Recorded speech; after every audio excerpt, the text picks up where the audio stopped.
Good afternoon, everyone. It's my honor to introduce our precious speaker for today, PVK Amol Prasad Kokane, who was born in 1979 in Pune with a bachelor's degree in mechanical engineering in 2002 from Mumbai University and a law degree from Delhi University. He has been practicing as an advocate in the Delhi High Court and Supreme Court of India. An interest in inner growth and spirituality from an early age, it inspired him to actively follow Adhyatmik Vishwavidyalaya. He has been associated with the spiritual family for the last 18 years.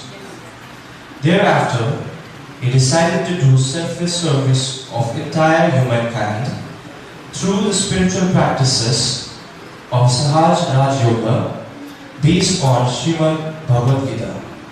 Good afternoon, everyone. तपाईँले कस्तो छ? आवाज सुनाई नहीं दी मुझे। जवाब ठीक छ। अब मुझे नहीं पूछा। राम्रो छ। आज का जो टॉपिक है इंडियन नॉलेज सिस्टम, जो एक सब्जेक्ट सेंट्रल गवर्नमेंट ने नेशनल एजुकेशन पॉलिसी के तहत मैंडेटरी किया है।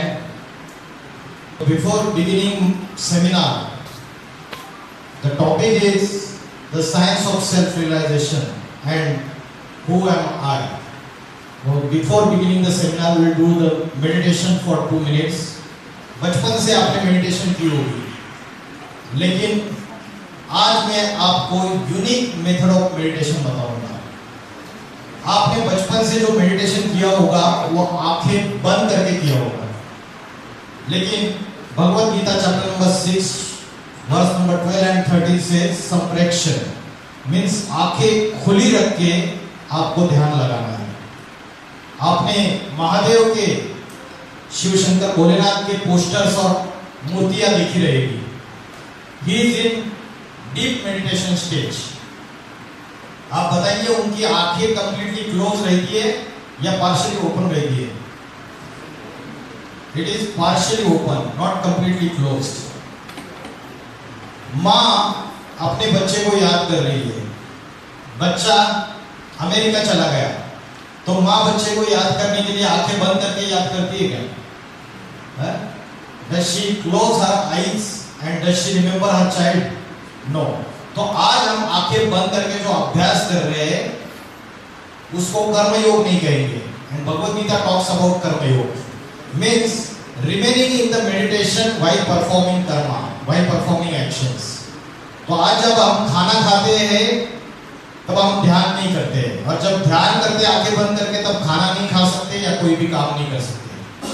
तो ऐसा तरीका होना चाहिए, ऐसी प्रैक्टिस होनी चाहिए कि व्हाइल वर्किंग हमें कोई संन्यास लेने की जरूरत नहीं पड़नी चाहिए कि भगवे वस्त्र पहन लिए और जंगल में चले गए या किसी आश्रम में चले गए। इसी दुनिया में by following the house hold path, गृहस्थी में रहते हुए हम क्या योगी जीवन, ध्यान का जीवन फॉलो कर सकते हैं क्या? तो उसका आंसर है yes.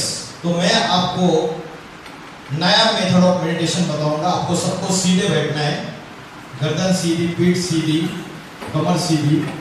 You have to concentrate at the center point of your forehead। यहाँ पे मन को एकाग्र करना है, इसको कहते हैं भ्रुकुटी। जैसे आकाश में छोटा सा स्टार चमकता है, small star blinking in the centre point of the forehead, you have to visualize। 2 minute के लिए you have to detach yourself from the world, completely disconnect करना है। कोई भी व्यक्ति याद नहीं आना चाहिए, बेस्ट फ्रेंड याद नहीं आना चाहिए जिसकी याद बहुत सताती है, वो भी 2 मिनट के लिए full stop. Only point of light blinking in the centre point of the forehead.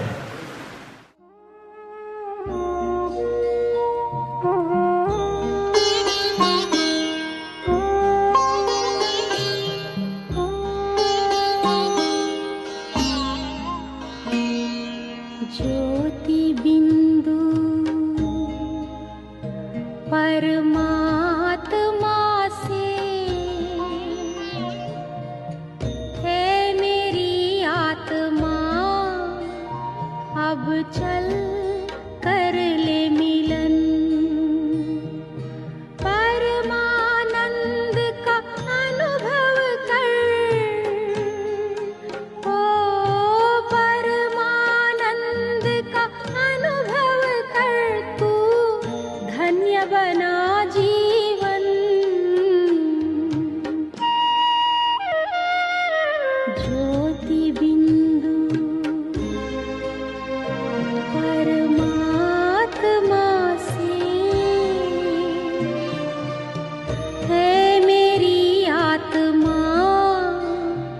अब चल कर ले मिलन, अब चल कर ले मिलन, अब चल कर ले मिलन।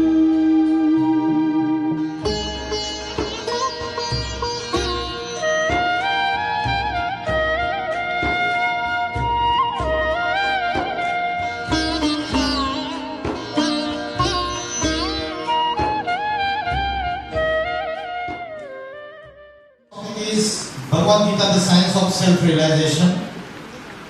So, आज की डेट में सबसे बड़ी प्रॉब्लम क्या है कि छोटे बच्चे से लेके बूढ़े तक किसी का भी मन स्थिर नहीं है, सबका मन भटक रहा है। Even Arjun in chapter 1 he is saying God that my mind is flickering, it is not stable. इस चंचल मन को मैं कैसे एकाग्र करूं? It is very much powerful and it is very much obstinate. ये जबरियन मेरी इंद्रियों को उत्तेजित करता है। इस चंचल मन को मैं कैसे एकाग्र करूं? अर्जुन was great warrior, धनुर्धारी था, लेकिन फिर भी उसका ये क्वेश्चन था। तो आज हम सभी अर्जुन हैं। अर्जुन बैटलफील्ड से भाग रहा था। रीजन क्या था बैटलफील्ड से भागने का? क्योंकि उसको अटैचमेंट, मोह आ गया था अपने रिलेटिव्स, अपने कजिन ब्रदर्स, अपने गुरुजी, सबसे। वैसे ही आज हम सभी भी बैटलफील्ड में। महाभारत में बताया कि कुरुक्षेत्र, कुरु मीन्स कर्म, कर्म युद्ध की भूमि, क्षेत्र मीन्स भूमि, it is battlefield of karma. तो आज स्टूडेंट्स भी बैटलफील्ड में है, वो भी युद्ध कर रहे, अनेक अनेक समस्याओं से जूझ रहे, और टीचर से वो भी युद्ध कर रहे। घर में हाउसवाइफ अगर माँ है वो भी युद्ध कर रही है, और पिताजी अगर कोई बिजनेस कर रहे या जॉब कर रहे वो भी बैटलफील्ड में। तो हम सब बैटलफील्ड में। और आज हमारा सबसे बड़ा प्रॉब्लम है आइडेंटिटी क्राइसिस। हु एम आई? आज तक साइंस के पास भी इसका जवाब नहीं है कि मेरी real identity, what is my permanent identity. Science ने बहुत सारे डेवलपमेंट्स कर दिए, रोबोटिक्स टेक्नोलॉजी आई, internet technology, artificial intelligence, moon पे जा रहे हैं, स्पेस में जा रहे हैं, मंगल पे जा रहे हैं, लेकिन उसके बावजूद आज दुनिया में ये जो tension, depression, stress, anxiety, insomnia, रात को नींद नहीं आती है, सुसाइडल थॉट्स, ये सब कुछ बढ़ता क्यों जा रहा है? साइंस के पास इसका सॉल्यूशन क्यों नहीं है? डॉक्टर आपकी शरीर की बीमारी तो ठीक करेंगे, लेकिन जो मन की बीमारी है इसके लिए डॉक्टर के पास कोई ठोस मेडिसिन नहीं है।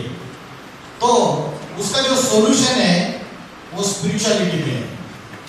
लेकिन आज अगर जो सर्वे हुआ है उसके अनुसार 90% of the youngsters they are addicted and habituated to the means of the science.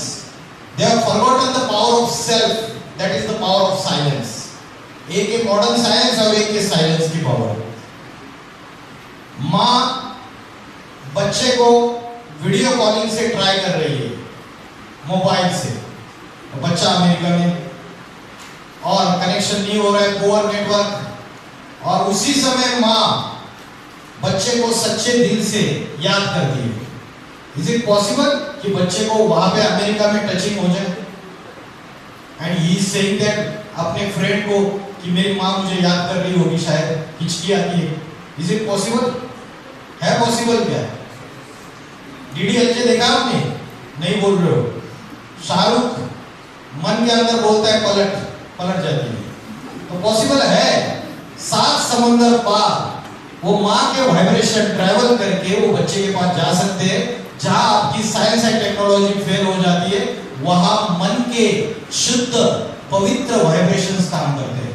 Vibes को तो मानते हैं ना सब लोग, कितना भी साइंस का जमाना रहे वाइब्स को तो मानते हैं, बोलते गुड वाइब्स, अच्छे वाइब्स नहीं थे। तो लॉ ऑफ अट्रैक्शन पता है आपको?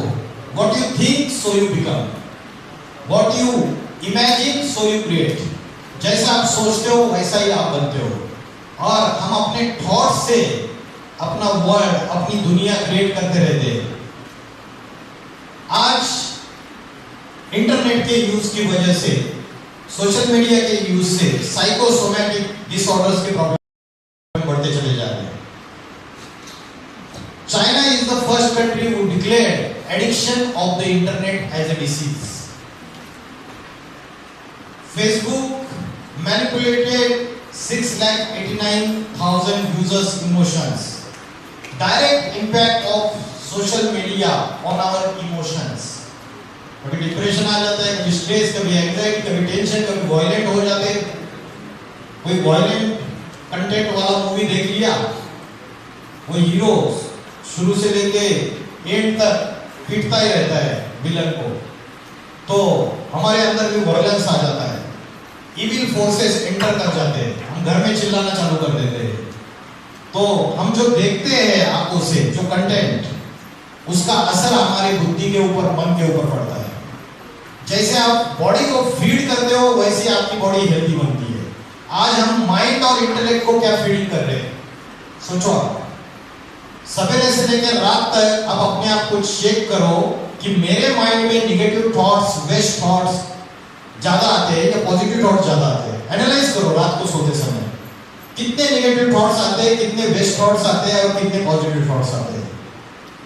मल्टीपल थॉट्स, नेगेटिव थॉट्स और वेस्ट थॉट्स, ये तीनों की वजह से आपकी स्पिरिचुअल एनर्जी, आपकी विल पावर डिक्रीज होती है। तो इन तीनों को कंट्रोल में रखना बहुत जरूरी है, और कंट्रोल में रखने के लिए बुद्धि को पॉजिटिव फीडिंग देनी पड़ेगी। और बुद्धि को पॉजिटिव फीडिंग देने के लिए स्पिरिचुअलिटी, जैसे फिजिकल बॉडी का फूड है, in the similar manner there is a food of the soul also. आत्मा का भी भोजन है। क्या खाती है आत्मा, पता है आपको? है? क्या खाती है आत्मा? किसको पता है? Positive energy. तो पॉजिटिव एनर्जी कैसे आएगी? पॉजिटिव थॉट से। पॉजिटिव थॉट्स आने के लिए, आज तो मोबाइल में ऐसी बात है कि पॉजिटिव थॉट्स तो आ ही नहीं सकते, तो क्या करें पॉजिटिव थॉट्स के लिए? फूड ऑफ द सोल, जैसे दाल चावल, दो चीजें, रोटी सब्जी, दो चीजें, वैसे फूड ऑफ द सोल ज्ञान और ध्यान। क्या बताया? ज्ञान और ध्यान। ज्ञान मीन्स स्पिरिचुअल नॉलेज, इंजीनियर बनने का नॉलेज नहीं, thermodynamics, mechanics, strength of material, theory of machine, automobile engineering, computer engineering, electronics and telecommunication, उसकी नॉलेज नहीं। कौन सी नॉलेज? Spiritual knowledge. वकील बनने की नॉलेज नहीं, डॉक्टर बनने की नॉलेज नहीं। आज अगर यही नॉलेज सब कुछ है तो आपको कोटा शहर पता है? कोटा सिटी राजस्थान में, have you heard? Kota coaching institutes का हब है। पिछले 4 सालों में 54 स्टूडेंट्स ने सुसाइड कमिट किया है। तो आज बड़े बड़े सेलिब्रिटीज भी सुसाइड कर रहे हैं। अभी लास्ट वीक 10 दिन पहले दिल्ली में एक जज साहब ने सुसाइड कर लिया। तो इतने बड़े इंटेलेक्चुअल्स, इंजीनियर सुसाइड कर रहे हैं, डॉक्टर्स क्यों कर रहे हैं? कारण क्या है? क्या प्रॉब्लम है? प्रॉब्लम है फिजिक्स की नॉलेज है, केमिस्ट्री की नॉलेज है, बहुत सारे सब्जेक्ट्स की करंट अफेयर्स पता है, जनरल नॉलेज है, लेकिन आत्मज्ञान की कमी है, स्पिरिचुअल नॉलेज की कमी है, और उसकी वजह से आज समस्याएं बढ़ती चली जा रही है। This person you know, he is famous journalist, his name is Sudeep Chaudhary, Aaj Tak news channel. इन्होंने 10 अगस्त से 2024 से लेकर 20 अगस्त 2024 में एक सर्वे किया था। उसमें उन्होंने देखा कि जो ब्राउज करते हैं इंटरनेट पे, उसमें 90% यंगस्टर्स वो एडल्ट कंटेंट ढूंढ रहे थे इंटरनेट पे, और सिर्फ 17% है जो जॉब सर्च कर रहे थे, जबकि इंडिया में सबसे ज्यादा अनएम्प्लॉयमेंट है। इनको जानते हैं आप? आज इंटरनेट पे जो परोसा जा रहा है वो हम खा रहे हैं। आज सोशल मीडिया प्लेटफॉर्म पे ये लोग हीरो है और ये लोग ऐसी ऑब्ससीन लैंग्वेज यूज करते हैं, वो भी फैमिली के बारे में कमेंट्स देते हैं। छोटे छोटे बच्चे इनको देखते हैं तो बुद्धि श्रेष्ठ बन रही है या भ्रष्ट बन रही है? जो आज ये सारे सोशल मीडिया प्लेटफॉर्म्स को यूज करते हैं, फेसबुक, स्नैपचैट, इंस्टाग्राम, बुद्धि श्रेष्ठ बन रही है, राइटियस बन रही है या अनराइटियस बन रही है? क्या हो रहा है? क्या हो रहा है? अनराइटियस बन रही है। आज नॉर्थ इंडिया में आप जाएंगे, मुझे यहाँ का एग्जैक्ट पता नहीं है, लेकिन यहाँ के लिए भी मैंने सुना है, नॉर्थ इंडिया में हरियाणा में एक यूनिवर्सिटी है, 5 यूनिवर्सिटीज के बच्चे इकट्ठा बैठे थे और एक सीनियर पुलिस ऑफिसर का एक सेमिनार था, लेक्चर था डी एडिक्शन के ऊपर, और वहां के स्टूडेंट ने एक क्वेश्चन पूछा। सर हमने इतना बड़ा ये कार्यक्रम देखा नशा मुक्ति अभियान का, और यूनिवर्सिटी नशे का सबसे बड़ा एपी सेंटर है। सर आज हम 5 यूनिवर्सिटी के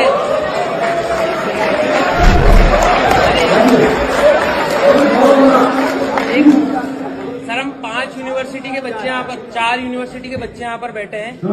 आज गांजा मिलना या फिर कोई नशे की सामग्री मिलना, टॉफी, लॉलीपॉप जितना आसान है मिलना, सो तो एक फर्स्ट ईयर का या सेकंड ईयर का बच्चा गांजे के डीलर को ट्रेस कर सकता है या ट्रैक कर सकता है, तो पुलिस क्यों नहीं कर पाती? क्या पुलिस ही पीछे छूट रही है? सर एक second sir let me complete sir मेरा जो मानना है, क्योंकि मैं भी सोसाइटी में रहता हूँ, यूनिवर्सिटी का स्टूडेंट हूँ सर, यहाँ सामने चौकी है और चौकी के सामने ही गांजा मिलता है, तो क्या आपको नहीं लगता? तो आज हमारे जो नौजवान हैं वो एडिक्टेड होते जा रहे हैं, नशा, ड्रग्स, गांजा, दारू, अफीम, आजकल तो इंजेक्शन भी लेते हैं। तो ये जो निगेटिविटी स्प्रेड हो रही है, उसकी वजह से लाइफ बर्बाद हो रही है, फैमिली बर्बाद हो रही है, करियर बर्बाद हो रहा है। हम जब बचपन में थे तो एक सीरियल आता था टीवी को, शक्तिमान। शक्तिमान सीरियल में एक विलन था, उसका नाम क्या था? तमराज किलमिश। काले कपड़े पहनता था और बोलता था अंधेरा कायम रहे, द डार्कनेस शुड प्रिवेल। और रात को 12 बजे उन सब शैतानों की एक मीटिंग होती थी और वो डिसाइड करते थे कि कैसे निगेटिविटी आज यूथ में हम स्प्रेड करेंगे, हमारा यूथ नशे में रहे, हमारा यूथ गलत चीजों में रहे, उसके बुद्धि में गंदगी हम फीड करेंगे। ऐसी मीटिंग होती थी। वैसे ही आज दुनिया में अंधकार फैलाने वाले इविल फोर्सेस अपना काम कर रहे हैं। हमें डिसाइड करना है क्या पॉजिटिव है क्या निगेटिव है। घर में माँ जब खाना परोसती है ना, तो खाने में अगर नमक ज्यादा हो जाता है तो हम थाली को रिजेक्ट कर देते हैं, नहीं चाहिए, नहीं खाना है, तू ही खा। लेकिन इंटरनेट पे जो कुछ भी परोसा जा रहा है, हम सब कुछ खाते हैं। तो बुद्धि की जो पावर है वो डिसीजन मेकिंग पावर है। What is right and what is wrong, what is good and what is bad, क्या सत्य है क्या असत्य है, ये डिसाइड करने की जो पावर है उसको बोलते हैं डिसीजन मेकिंग पावर। ये बुद्धि की पावर है। और फेमस साइंटिस्ट निकोला टेस्ला कहते हैं the God has given gift to every person by his birth. क्या गिफ्ट दिए सबको? बर्थ से एक गिफ्ट मिला है, वो गिफ्ट है मेंटल पावर, बुद्धि। सबको अलग अलग दी है। और ये जो मेंटल पावर है, बुद्धि, निकोला टेस्ला सेज अगर इस मेंटल पावर को हम डिवाइन बीइंग से, सुप्रीम पावर से, गॉड से अगर कनेक्ट करेंगे तो उसकी सारी डिवाइन क्वालिटीज हमारे अंदर आ जाएगी। ये निकोला टेस्ला कह रहे हैं, फेमस साइंटिस्ट। उन्होंने बोला आज तक मैंने जितनी भी साइंटिफिक इन्वेस्टिगेशंस किए, for doing that investigation I have to go through deep meditation, deep stage of silence. जब मैंने डीप साइलेंस स्टेज में गया तभी मैं इन्वेंशन कर पाया। Albert Einstein says whatever scientific theories I have investigated, I have invented, my guide and inspiration is Srimad Bhagavad Gita. Robert Oppenheimer Robert Oppenheimer ने क्या इन्वेंट किया था पता है आपको? First atom bomb was invented by Robert Oppenheimer in 1945। और जब atom bomb का इन्वेंशन हुआ था तो आज भी YouTube पे वीडियो अवेलेबल है 1945 का, उस समय शूट किया था अमेरिका में। तो उसमें रॉबर्ट ओपेनहाइमर ने जब न्यूक्लियर टेस्ट किया और जब उसने देखा कि इतना एक्सप्लोजन, क्योंकि उनको पता नहीं था कि कितना बड़ा एक्सप्लोजन होगा, वो सिर्फ अंदाज कर रहे थे और इतनी बड़ी बिग एम्ब्रेला तैयार हो गई एक्सप्लोजन के बाद। तो उनके मुख से उस समय में जो भी चैनल रहेगा, जो भी टीवी रहेगा, उसमें उनके मुख से कैमरे के सामने एक बात आई, भगवत गीता का एक वर्स आई कि कालोस मी, I am the God of death. Bhagavad Gita says मैं महाकाल हूं, इस सारी सृष्टि जो है वो मेरे दाढ़ों के बीच चबाने जाने वाली है। इसका मतलब क्या है? इसका मतलब क्लियर है, मॉडर्न साइंस हमें डिस्ट्रक्शन की तरफ लेके जा रहा है एंटायर ह्यूमैनिटी के लिए। अच्छा भी कर रहा है, मना नहीं कर रहे, लेकिन डिस्ट्रक्शन भी हो रहा है। बाहर भी डिस्ट्रक्शन हो रहा है और इंटरनल डिस्ट्रक्शन भी हो रहा है। इंटरनल डिस्ट्रक्शन कैसे हो रहा है बताइए? माइंड लेवल पे एक वॉर होती है, वो इंटरनल वॉर होती है, और एक वॉर होती है external war. External war Donald Trump, Iran के खोमेनी और ये सब लोग खेल रहे हैं, वो एक्सटर्नल वॉर खेल रहे हैं। Palestine, Israel, Netanyahu, Ukraine, Russia, Vladimir Putin, Kim Jong, Pakistan, ये सारे एक्सटर्नल वॉर खेल रहे हैं। दूसरी है इंटरनल वॉर जो मन के अंदर चलती है, गुड एंड इविल की वॉर, राम एंड रावण की युद्ध, कौरव और पांडवों की युद्ध, अच्छाई और बुराई की युद्ध इंटरनली चलती है। और आज ये जो राम और रावण की युद्ध हमारे अंदर चल रही है, उसमें कौन विजयी होता है? चेक करो अपने आप को, रावण विजयी होता है हमेशा या राम विजयी होता है हमारे अंदर का? राम माने गुडनेस, रावण माने इविल फोर्सेस। किसकी जय होती है हमारे अंदर? रावण की विजय होती है हमेशा कलयुग में। अभी हमारे अंदर का रावण जीतता है और राम हमेशा हारता है। तो ये जो निगेटिविटी, ये सब कुछ जो स्प्रेड हो रहा है, तो उसके लिए आज स्पिरिचुअलिटी, और स्पिरिचुअलिटी क्या है? स्पिरिचुअलिटी जो इविल फोर्सेस है उसके ऊपर विजय प्राप्त करना, ये स्पिरिचुअलिटी है। इविल फोर्सेस कौन से पता है आपको? कलयुग में कहते हैं कि कली राक्षस ने सबके अंदर प्रवेश कर लिया है, स्क्रिप्चर्स में लिखा हुआ है। वो कली राक्षस कौन है? जो शैतान सबके अंदर आ चुका है। वो 5 वाइसेस या 5 डेमन्स, वो कौन से इविल फोर्सेस, जिसकी वजह से हमारी स्पिरिचुअल एनर्जी डिक्रीज होती है, मन की शक्ति, आत्मशक्ति, विल पावर कमजोर हो जाती है। वो 5 इविल फोर्सेस जिसके लिए भगवत गीता ने बोला है, they are the enemies of the soul, शत्रु है।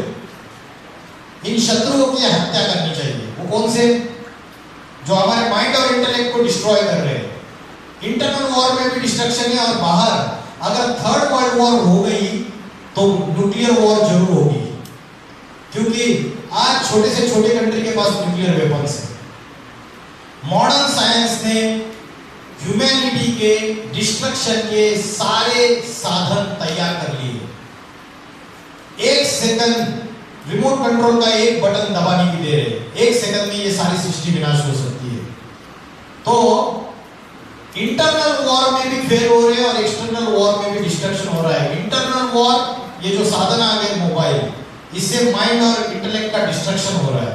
उसमें के पॉजिटिविटी का डिस्ट्रक्शन हो रहा है, मोरालिटी का डिस्ट्रक्शन हो रहा है, डिग्रेडेशन हो रहा है। तो सॉल्यूशन क्या है? जैसे बाहर पोल्यूशन बढ़ रहा है, बाहर करप्शन बढ़ रहा है, हम अवेयरनेस है हमें, और बाहर गार्बेज, गंदगी बढ़ रही है, तो हमारे प्रधानमंत्री जी ने स्वच्छता अभियान स्टार्ट कर दिया। पोल्यूशन दिल्ली में जाता है, एयर क्वालिटी इंडेक्स बहुत बढ़ा हुआ है, तो पोल्यूशन को कंट्रोल करने की टेक्निक्स। करप्शन ज्यादा है तो एंटी करप्शन ब्यूरो को बिठा दिया। ये बाहर का करप्शन, बाहर का पोल्यूशन, बाहर की प्रॉब्लम्स। इंटरनल पोल्यूशन नहीं है क्या? नेगेटिव थॉट्स का पोल्यूशन है, वेस्ट थॉट्स का पोल्यूशन है। इंटरनल करप्शन नहीं है क्या? कोई व्यक्ति करप्शन करता है तो पहले उसके मन में पापी विचार आता है, ये इंटरनल करप्शन है। फिर कर्मों में आता है, मन में पापी विचार आया, फिर वर्ड्स में आता है, वाचा में, वाणी में, और उसके बाद कर्मों में आता है। तो मन को इंटरनल लेवल पे क्लींसिंग करना, इसकी साफ सफाई करना। बाहर का गार्बेज तो कितना, आपका कॉलेज कितना सुंदर है, कितनी साफ सफाई है, घर भी कितना सुंदर है, साफ सफाई है, लेकिन अंदर की सफाई कोई स्कूल, कॉलेज, यूनिवर्सिटी ये पढ़ाई नहीं पढ़ाती है। आज जो पढ़ाई आप पढ़ रहे हो इंजीनियरिंग की, ये फॉर्मल एजुकेशन है या सेकुलर एजुकेशन है, और दूसरी एजुकेशन है वो है स्पिरिचुअल एजुकेशन। मैं पुणे में सिंहगढ़ इंजीनियरिंग कॉलेज में गया था, Sinhagad institute of college of engineering. बाहर गया, बड़ा बोर्ड लगाया था, मिशन लिखा था उसके ऊपर, we are committed to provide not only good engineers but also good human beings. मैंने स्टूडेंट्स को पूछा what is the meaning of human being, बताओ मुझे। वो बता नहीं पा रहे थे, मैंने बता दिया ह्यूमन बीइंग दो वर्ड से बना हुआ है, human plus being. Human means human skeleton और बीइंग मीन्स एनर्जी। एनर्जी माना कॉन्शियसनेस, माना आत्मा, माना प्राण शक्ति, माना चेतना। अलग अलग नामों से हम उसको बोलते हैं। तो जब तक आत्मा की नॉलेज नहीं है तब तक परफेक्ट ह्यूमन बीइंग नहीं है, क्योंकि आत्मा की नॉलेज आएगी तो कैरेक्टर सुधरेगा। आज कैरेक्टर सुधर रहे हैं या बिगड़ रहे हैं? यूनिवर्सिटी, कॉलेजेस से आज इंजीनियर्स तैयार हो रहे, डॉक्टर तैयार हो रहे, वकील तैयार हो रहे, लेकिन क्या गुड कैरेक्टर के ह्यूमन बीइंग तैयार हो रहे क्या? हाँ या ना? हाँ, नहीं तैयार हो रहे। तो इसका सॉल्यूशन क्या है? सॉल्यूशन है सेल्फ रियलाइजेशन। हु एम आई, मेरी असली आइडेंटिटी क्या है? यही क्वेश्चन महादेव ने हनुमान जी को पूछा कि तुम कौन हो, और हनुमान जी ने क्या जवाब दिया, सुनिए। कौन हो तुम? मैं हनुमान। तुम्हारा नाम नहीं पूछा, तुम कौन हो? अंजनी सुत, केसरी नंदन, पवन पुत्र। तुम्हारा वंश नहीं पूछा, तुम कौन? वानर। तुम्हारी जाति नहीं पूछी हनुमान, तुम कौन?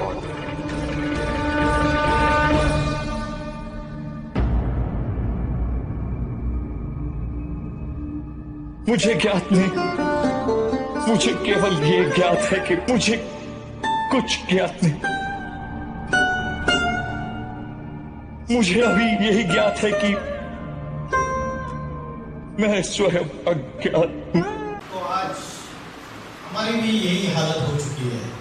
अर्जुन भी अपना सेल्फ कॉन्फिडेंस लूज कर गया था। उसको भी ये ज्ञात नहीं था कि मेरी असली आइडेंटिटी क्या है। और चैप्टर नंबर 2 से लेकर चैप्टर नंबर 18 तक भगवत गीता में भगवान ने अर्जुन को सेल्फ रियलाइजेशन के टेक्निक्स बताए, आत्मा की नॉलेज दी, मन को कैसे कंट्रोल करे इसकी नॉलेज दी, कोई अस्त्र शस्त्र चलाने की नॉलेज नहीं दी। तो आज मैं अगर पूछता हूं कि आप कौन है, तो आप अपना नाम बता दें, मैं गणेश हूं, मैं रमेश हूं, या आप अपना रिलीजन बताते हैं, मैं हिंदू हूं, मैं क्रिश्चियन हूं, मैं मुस्लिम हूं, या आप अपना जाति बताते, या मैं नेपाली हूं, मैं बंगाली हूं, मैं गुजराती हूं, या तो नेशनलिटी बताते, या तो क्वालिफिकेशन बताते, मैं इंजीनियर हूं, डॉक्टर हूं, वकील हूं, टीचर हूं।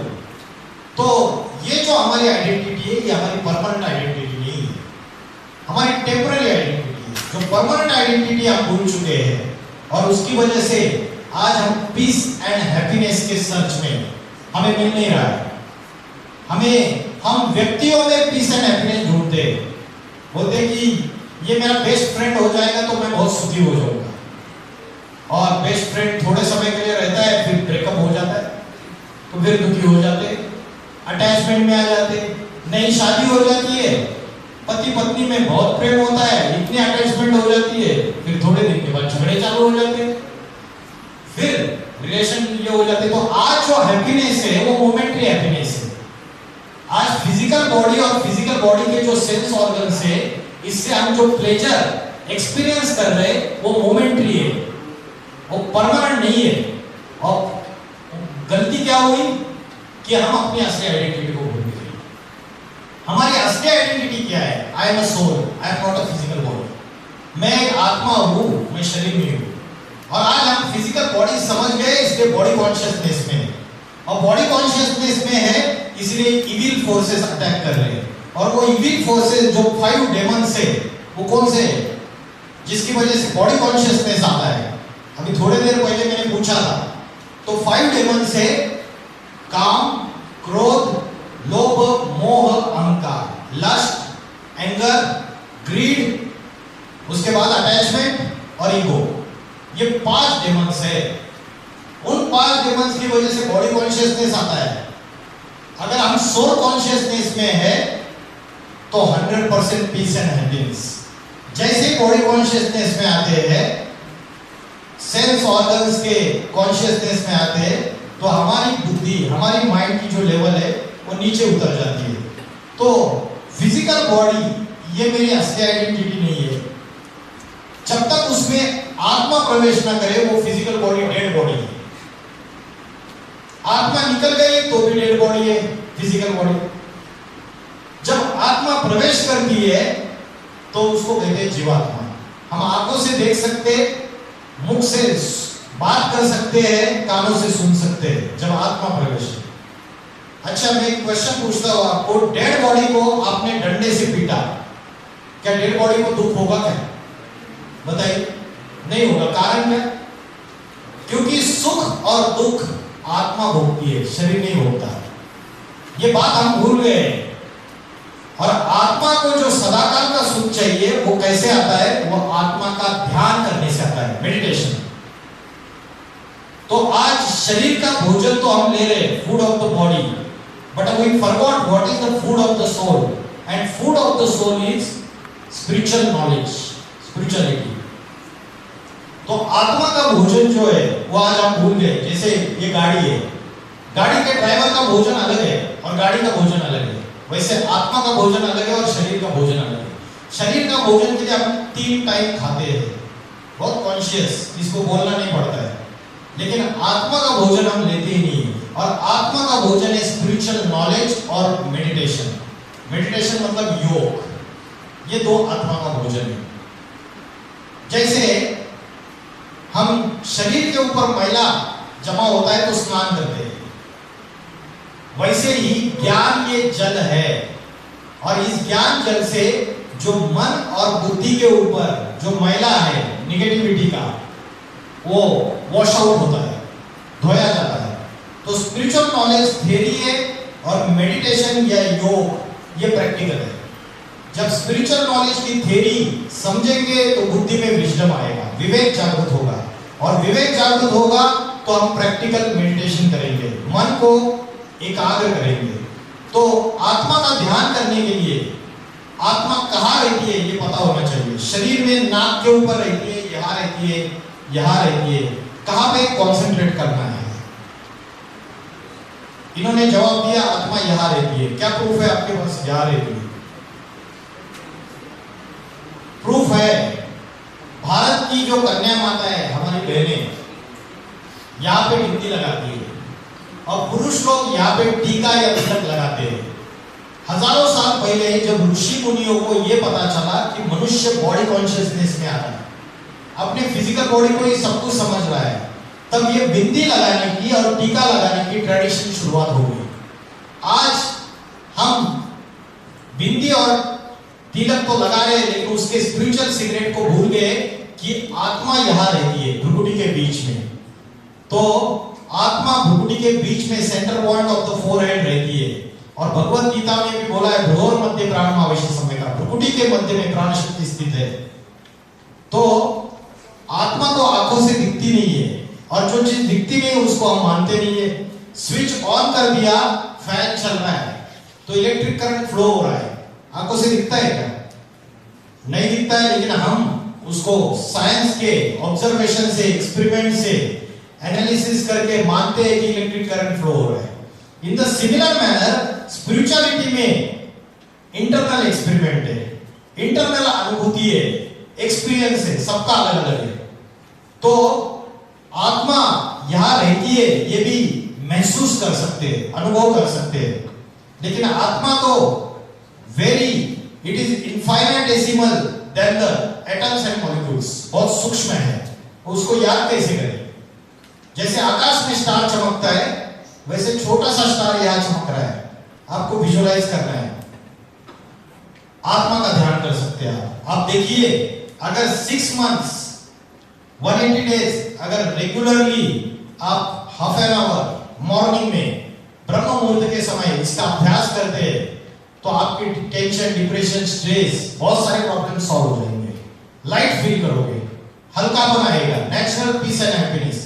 आर्टिफिशियल पीस एंड हैप्पीनेस लेने के लिए क्लब्स में, बार में इधर उधर जाने की जरूरत नहीं पड़ेगी, वो आर्टिफिशियल हैप्पीनेस थोड़ा है, मोमेंटरी है।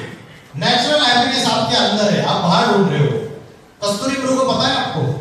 हिरन होता है, उसके पेट में कस्तूरी होती है, तो सारे जंगल में भागता रहता है कि सुगंध कहां से आ रही है, पता है, सुना है आपने? एक हिरन होता है, वो जंगल में भागता रहता है कि सुगंध कहां से आ रही है, उसको पता नहीं है कि उसके पेट की नाभि में कस्तूरी है, उससे सुगंध आ रही है। In the similar manner the human being doesn't know कि पीस एंड हैप्पीनेस उसके अंदर है, वो बाहर ढूंढ रहा है, फ्रेंड्स में ढूंढेगा, रिलेटिव्स में ढूंढेगा, पार्टीज में ढूंढेगा, क्लब्स में ढूंढेगा, पब में ढूंढेगा, साधनों में ढूंढेगा, अच्छी बाइक ले ली, कार ले ली और अच्छे अच्छे साधन ले लिए, तो उसमें हैप्पीनेस ढूंढता है, लेकिन उसको परमानेंट हैप्पीनेस नहीं मिलती है। तो परमानेंट हैप्पीनेस आत्मा के अंदर है, सोल कॉन्शियसनेस में है। तो आत्मा का भोजन क्या है, मैंने आपको बताया, आत्मा कहाँ रहती है, उसका ध्यान कैसे करना है। आत्मा का ध्यान करने का सबसे अच्छा समय है अर्ली मॉर्निंग, ब्रह्म मुहूर्त का समय। और साइंस भी इस बात को मानते हैं कि उस समय कॉस्मिक एनर्जी सबसे ज्यादा होती है। तो उस समय अगर आप जो भी थॉट्स करोगे, अच्छे विचार, वाइब्रेशंस ये करोगे, तो माइंड कंसंट्रेशन करने में सबसे ज्यादा मदद मिलेगी। ये फूड ऑफ द सोल है। और यहाँ देखो, पूड़ी है, उसके बाद ये बढ़िया बढ़िया मिठाइयाँ, सब्जियाँ, सब कुछ है। तो आज की डेट में हम बोलेंगे, फ्रेंड बोलेगा चलो स्पिरिचुअल नॉलेज थोड़ा सुनते हैं हाफ एन आवर, और ये दोनों चीजें सामने हैं, आप किसको प्रेफर करेंगे? आप इसको प्रेफर करेंगे, है ना? क्योंकि आज हमारी बुद्धि मटेरियलिस्टिक लाइफ में ज्यादा जाती है, अट्रैक्ट होती है हम उससे, लेकिन जो ये वर्ल्ड है इससे हम अट्रैक्ट नहीं होते। और जब हम स्पिरिचुअलिटी को अपने जीवन में लाएंगे तो पीस एंड हैप्पीनेस प्राप्त कर सकते हैं। कठोपनिषद नाम का एक स्क्रिप्चर है, उसमें बोला है, ये रथ का चित्र दिखा है, घोड़े है, तो इसमें आत्मा नाम रथिनम विद्धि शरीरम रथ में वच। आत्मा रथी है, रथी मींस पैसेंजर, शरीरम रथ में वच, शरीर गाड़ी है, व्हीकल, बुद्धि तुम सारथी विद्धि, बुद्धि ड्राइवर है, मन प्रग्रह में वच, मन लगाम है, इंद्रियाणी आयानाओ, इंद्रिया घोड़े है, और ये इंद्रिया घोड़े भाग रहे हैं। आंख को बोला ये गंदी चीजें मत देख, आंख उधर देखती है।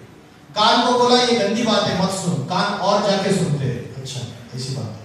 तो हमारी जो इंद्रिया रूपी घोड़े हैं ये भाग रहे हैं, कंट्रोल में नहीं है राजा के, राजा टॉप में बैठा हुआ है, और ये आंख महामंत्री, ये कान मंत्री, ये नाक, उसके बाद ये सेनापति, ये सारे अलग अलग इंद्रिया है। और ये जो इंद्रिया आज हमारे कंट्रोल में नहीं है। मैं आया, आपके प्रोफेसर आए वेलकम करने के लिए, मुझे डॉक्टर ने बोला था आपको डायबिटीज है, मिठाई नहीं खाना। वो ये जब से सामने आए, इन्होंने मुझे वेलकम किया और मुझे बोला रसगुल्ला ले लीजिए सर। तो रसगुल्ला देखते मेरे मुंह में पानी आ गया, मेरी आंखें रसगुल्ले की तरफ चली गई, मन में रसगुल्ला खाने का विचार आया, और मेरी बुद्धि ने बोला कि मत खा, डायबिटीज है। लेकिन जिह्वा ललचायमान हो गई, मुंह में पानी आ गया, हाथ आगे बढ़े, रसगुल्ला उठाया और मुंह में डाल दिया। तो ये राजा जो है, इसकी ऑर्डर थी मत खा, लेकिन राजा कमजोर हो गया, क्योंकि उसको ध्यान ही नहीं देते हम, ध्यान तो इनको देते, इनको जो भी चाहिए वो तुरंत मिल जाता है, बाकियों को नहीं देते। तो ये राजा राजा कमजोर होने की वजह से उसकी ऑर्डर्स, हाथ ने भी उसके ऑर्डर नहीं मानी, आंखों ने नहीं मानी, मुख ने नहीं मानी, किसी ने भी उसके ऑर्डर नहीं मानी, सबने गद्दारी की।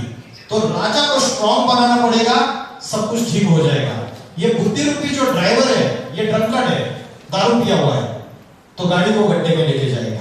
मन रूपी लगाम ढीला है, स्टेरिंग, तो भी गाड़ी को गड्ढे में लेके जाएगा। तो इंद्रिया जो है, हाथ, आंख, नाक, कान, मूत्रद्वार, मलद्वार, ये सारी जो इंद्रिया है, ये इंद्रिया पावरफुल है। और इंद्रियों से पावरफुल, इंद्रियों को कंट्रोल करने वाला कंट्रोलर है मन। मन चाहे तो इंद्रियों को कंट्रोल में रख सकता है, लेकिन मन खुद ही कंट्रोल में नहीं है, तो मन को कंट्रोल करती है बुद्धि। और बुद्धि को कैसे कंट्रोल कर सकते हैं? बुद्धि में अगर पॉजिटिव फीडिंग देंगे, पॉजिटिव नॉलेज देंगे, और बुद्धि को कंट्रोल करने वाला है परमात्मा। अगर हमारे बुद्धि का कनेक्शन ईश्वर से होगा, गॉड से होगा, ईश्वर से होगा, परमात्मा से होगा, अल्लाह से होगा, तो हमारी बुद्धि सात्विक बन सकती है, हमारी बुद्धि के अंदर प्यूरिटी आ सकती है। तो आत्मा शरीर का मालिक है, is the controller of the body. तो आत्मा के जो दो भोजन है, ज्ञान और योग। What is the meaning of योग? योग का लिटरल मीनिंग क्या है? योग का लिटरल मीनिंग है जोड़ना, कनेक्शन। किसको किससे जोड़ना? आत्मा को परमात्मा से जोड़ना, सेल्फ को सुप्रीम पावर से जोड़ना, गॉड से जोड़ना, कॉन्शियसनेस को सुपर कॉन्शियसनेस से जोड़ना।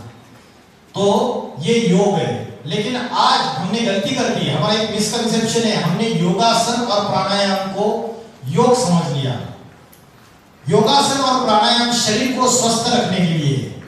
भगवत गीता में जो अर्जुन को प्राचीन राजयोग सिखाया, वो राजयोग आज हम भूल चुके हैं।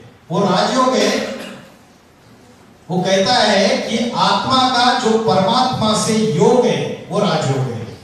मतलब हमारी बैटरी, जो आत्मा की बैटरी है, वो डिस्चार्ज हो चुकी है बर्थ लेते लेते, बर्थ एंड डेथ के साइकिल में आते आते। लेकिन परमात्मा जो है, सुप्रीम पावर, गॉड, उसके अंदर डिवाइन क्वालिटीज है। He is the ocean of love, he is the ocean of purity, he is the ocean of bliss. वो पवित्रता का, सुख का, शांति का सागर है। और हमारे अंदर ना सुख है, ना शांति है, ना पवित्रता है। तो अगर हमको कुछ लेना है तो हम उससे कनेक्शन जोड़ेंगे। लेकिन आज हम किससे कनेक्शन जोड़ते हैं? मोबाइल में सेलिब्रिटीज, बॉलीवुड के, हॉलीवुड के, या तो क्रिकेट प्लेयर्स जो हमारे फेवरेट होते हैं, उससे योग लगाते हैं हम, या तो फुटबॉल प्लेयर, उनसे योग लगाते हैं। तो योग जो हाईएस्ट है, उससे योग लगाना चाहिए, उससे कनेक्शन करना चाहिए। अभी क्वेश्चन आता है आत्मा का परमात्मा से कनेक्शन। तो परमात्मा कौन है? Who is God? कहाँ रहता है? उसका घर कौन सा है? और घर कौन सा है? और यहाँ इस प्लेनेट पे कब आता है?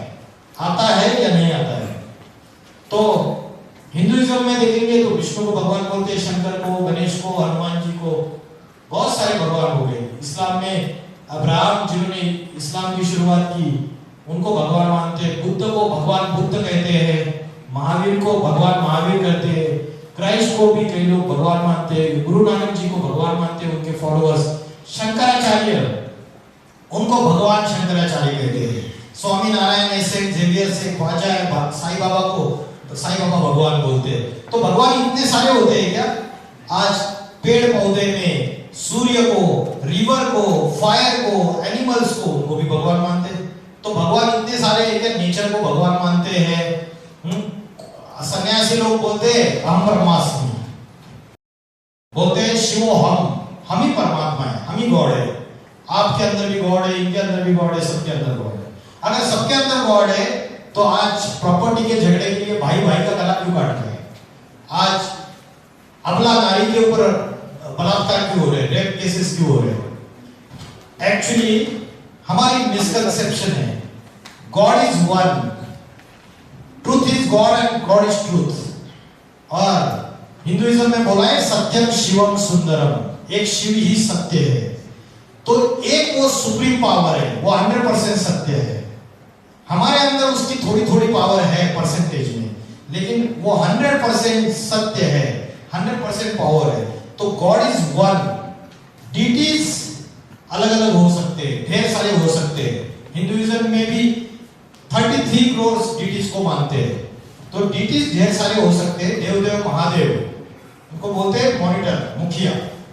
क्रिश्चियनिटी में बोलते हैं एडम और Eve, the first man and first woman of the world. Muslims में बोलते हैं आदम एंड हव्वा, आदम और हव्वा, first man and first woman of the world. Jainism में बोलते हैं आदिनाथ आदिनाथिनी, और हिंदुइज्म में बोलते हैं आदिदेव आदिदेवी, आदि पुरुष आदि स्त्री, शंकर पार्वती। सबने नाम अलग अलग दे दिए, है एक ही पर्सनैलिटी। जब वर्ल्ड का डिस्ट्रक्शन हो जाएगा, साइकिल फिर से रिपीट होगा। 4 युग है।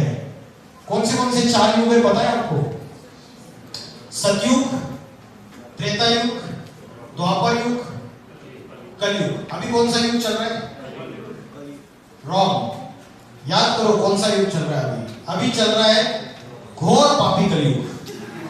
दुनिया में पाप, भ्रष्टाचार, अत्याचार, दुख, अशांति, हिंसा, आतंकवाद सब अति में बढ़ता चला जा रहा है। कितने भी कड़े कानून बनाओ, स्ट्रिंजेंट लॉस आज गवर्नमेंट बना रही है, उसके बावजूद क्राइम का रेट बढ़ता चला जा रहा है। क्योंकि लॉस से मानसिकता नहीं चेंज हो रही। डर दिखा के मानसिकता चेंज नहीं होती है, राक्षसी प्रवृत्तियां भागती नहीं है। आरजीकर मेडिकल कॉलेज में डॉक्टर की, महिला डॉक्टर की रेप और मर्डर हुआ। सारी दुनिया ने विरोध किया कि फांसी की सजा दे दो। तो फांसी की सजा देने से उस व्यक्ति की मेंटालिटी चेंज हो जाएगी, मानसिकता बदल जाएगी क्या? शरीर तो मर जाएगा, लेकिन आत्मा में जो निगेटिविटीज है, राक्षसी प्रवृत्तियां है, डेविल है, वो नहीं निकलता है शरीर को मारने से। आत्मा जब रीबर्थ लेगी तो फिर से उसके अंदर वो निगेटिविटीज पनपेगी। तो स्पिरिचुअलिटी में आंसर है कि अगर हम स्पिरिचुअल चीजों को फॉलो करते हैं तो लस्ट, एंगर, ग्रीड, अटैचमेंट और ईगो, ये 5 इविल फोर्सेस भाग सकते हैं। They can run away.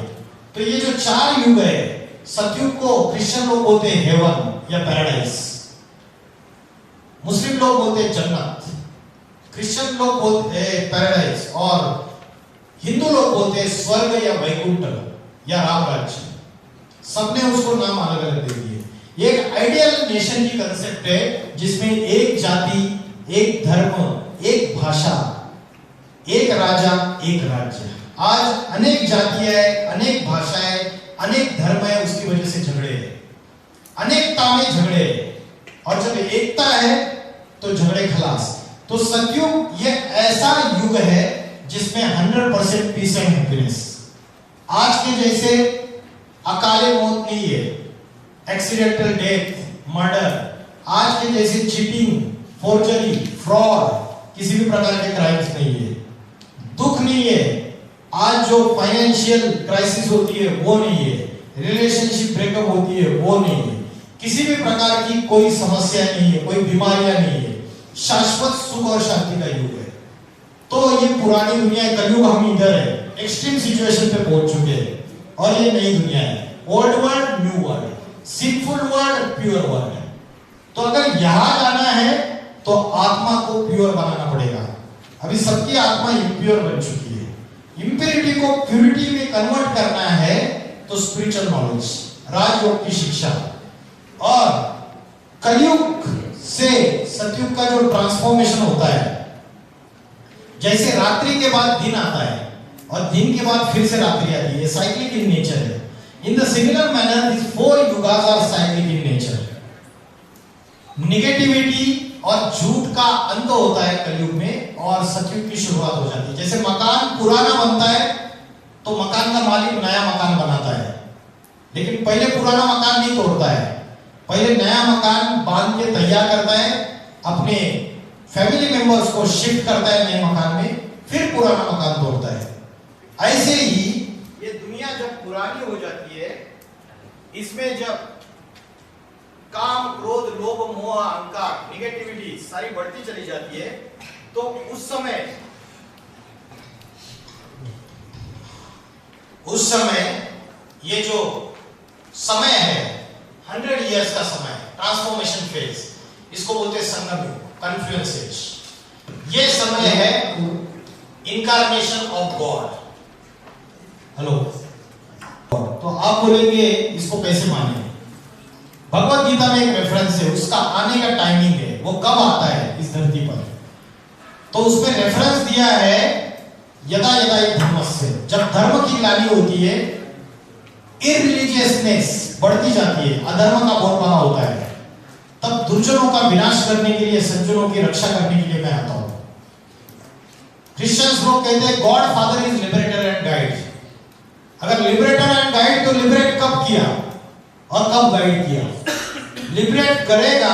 आज दुनिया में दुख, अशांति बढ़ती चली जा रही है, सॉरोस बढ़ती चली जा रही है, तो भगवान जब खुद आएगा तभी लिबरेट करेगा, तभी गाइड करेगा।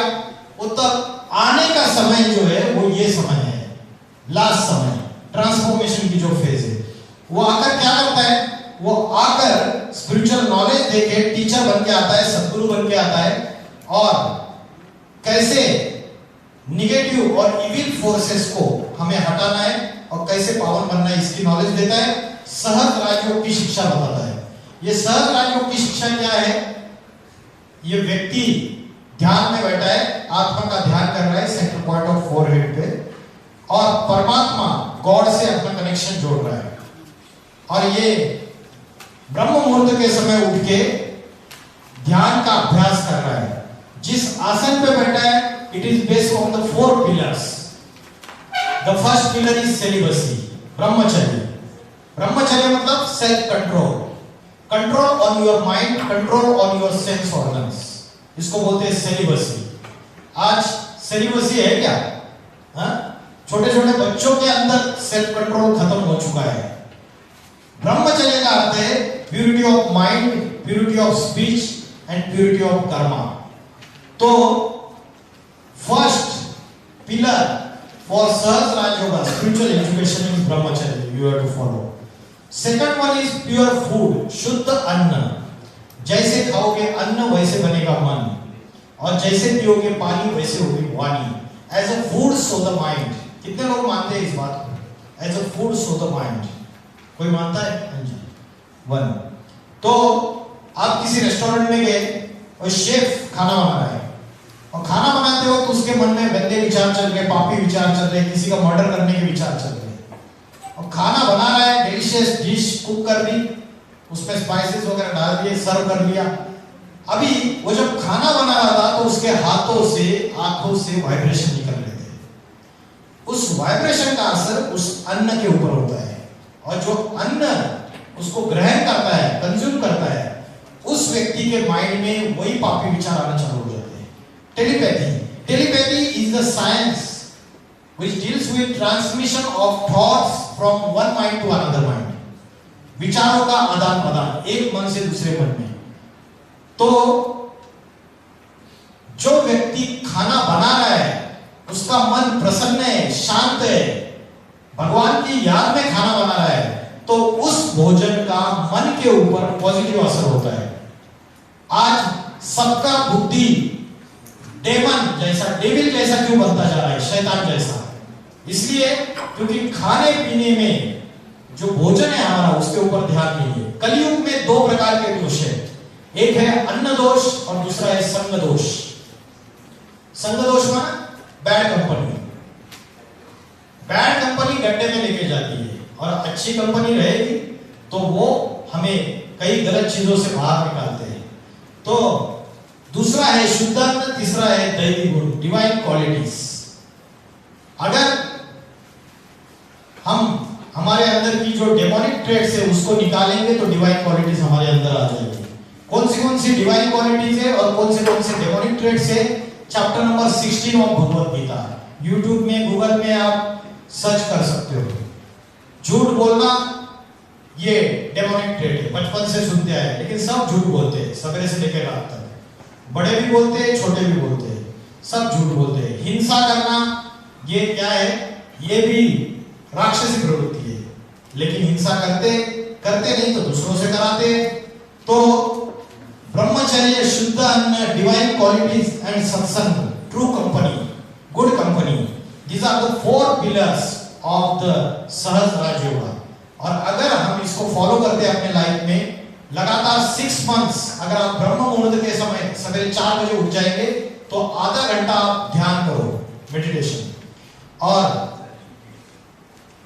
आधा घंटा आप स्पिरिचुअल नॉलेज सुनो रोज। यूट्यूब चैनल्स पे अवेलेबल है, उसके बाद फेसबुक पे अवेलेबल है, अच्छी चीजें सुनो, उससे आपके मन में पॉजिटिव विचार आएंगे और नेगेटिव विचार भाग जाएंगे। तो अगर हम इसको फॉलो करते हैं तो 5 इविल फोर्सेस ये भाग जाएंगे, lust, anger, greed, attachment and ego, ये सब भाग जाएंगे।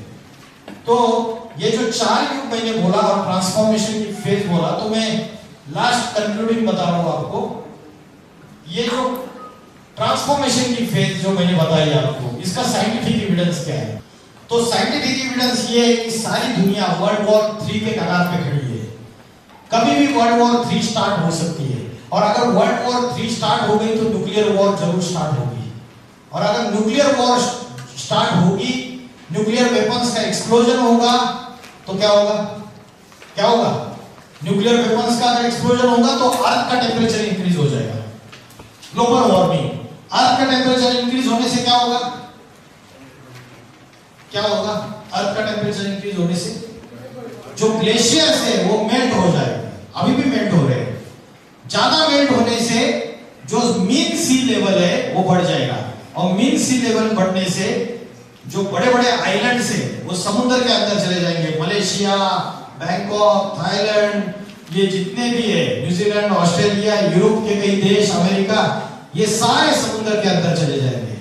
तो बड़ा जल प्रलय होगा। और नासा की रिपोर्ट है कि अभी कोई सालों में, कुछ कम सालों में महासुनामी आने वाला है। तो एक साइंटिफिक एविडेंस जो है कि हम डिस्ट्रक्शन के नजदीक है। ये जो साइंटिस्ट है अल्बर्ट आइंस्टीन, रॉबर्ट ओपेनहाइमर, इन्होंने एक संगठन बनाया है 1947 में, बुलेटिन ऑफ एटॉमिक साइंटिस्ट, और उन्होंने एक डूम्सडे क्लॉक तैयार किया है, प्रलय की घड़ी, और उसको वो मैन्युअली सेट करते हैं। परमाणु वैज्ञानिकों ने अपनी प्रलय घड़ी यानी इंग्लिश में कहें तो डूम्सडे क्लॉक को विनाश के और करीब सेट कर दिया है। इसे रात 12 बजे से महज 89 सेकंड पहले सेट किया गया है। इसका मतलब है कि मानवता का विनाश महज 89 सेकंड दूर है। पिछले साल इसे 1 सेकंड पीछे यानी 90 सेकंड पर सेट किया गया था। सीधे सीधे कहा जाए तो पिछले साल के मुकाबले इस साल खतरा बढ़ गया है। इसका कारण बताया गया है रूस द्वारा यूक्रेन पर हमले के बीच परमाणु खतरे को, विश्व के दूसरे प्रमुख स्थानों में तनाव और जलवायु परिवर्तन को, और सबसे अहम आर्टिफिशियल इंटेलिजेंस के सैन्य अनुप्रयोग को। देखिए, डूम्सडे क्लॉक या प्रलय घड़ी मानवता की तरफ आने वाले खतरे को दिखाने वाली एक प्रतीकात्मक घड़ी है। इसे bulletin of the atomic scientists या BAS नाम के संगठन द्वारा बनाया गया था, जिसमें जे रॉबर्ट ओपेनहाइमर और अल्बर्ट आइंस्टीन जैसे भौतिक विज्ञानी भी शामिल थे। पहले इसका मकसद मानवता को परमाणु युद्ध के खतरे के बारे में बताना था, पर इसका अब दायरा बढ़ चुका है। यह घड़ी हर साल जनवरी में BAS की सालाना बैठक के बाद सेट की जाती है। इन्होंने, अमेरिका ने एक डूम्सडे प्लेन भी तैयार किया है। तो डूम्सडे प्लेन ऐसा तैयार किया है कि कितने भी न्यूक्लियर वेपन्स का ब्लास्ट होगा उसके ऊपर असर नहीं होगा, और अमेरिका के प्रेसिडेंट जो है वो बच जाएंगे। डूम्सडे माना विनाश का दिन। तो आज अगर सच में न्यूक्लियर वॉर हुई तो ये ऐसा नजारा होगा।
समुद्र पे सब जगह न्यूक्लियर वेपन्स है।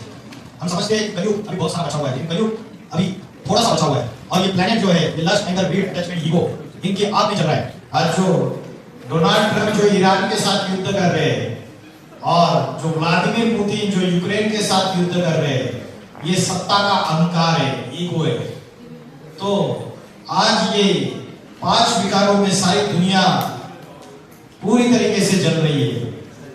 जैसे कोई पेशेंट डेथ बेड पे होता है तो उसको वेंटिलेटर पे बिठाते हैं, वैसे आज ये सारी दुनिया अंतिम सांसें ले रही है।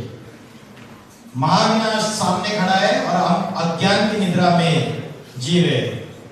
प्लानिंग करते रहते हैं कि 20 साल के बाद, 30 साल के बाद इतना इंफ्रास्ट्रक्चर बनाएंगे, इतना जीडीपी होगा, जीडीपी को ऐसे इंक्रीज करेंगे, लेकिन एक्चुअली बहुत ज्यादा समय नहीं रहा है और हम सभी कुंभकर्ण की निद्रा में, अज्ञान निद्रा में सो रहे हैं।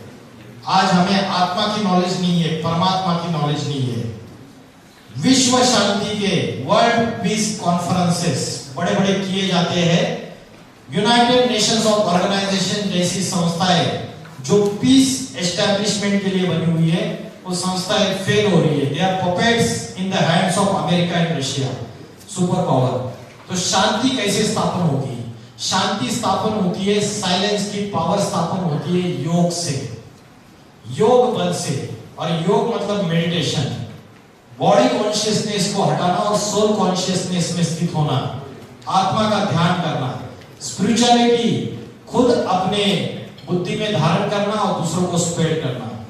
तो आज बड़े बड़े जो भविष्यकार है, उन्होंने भविष्यवाणियां की है।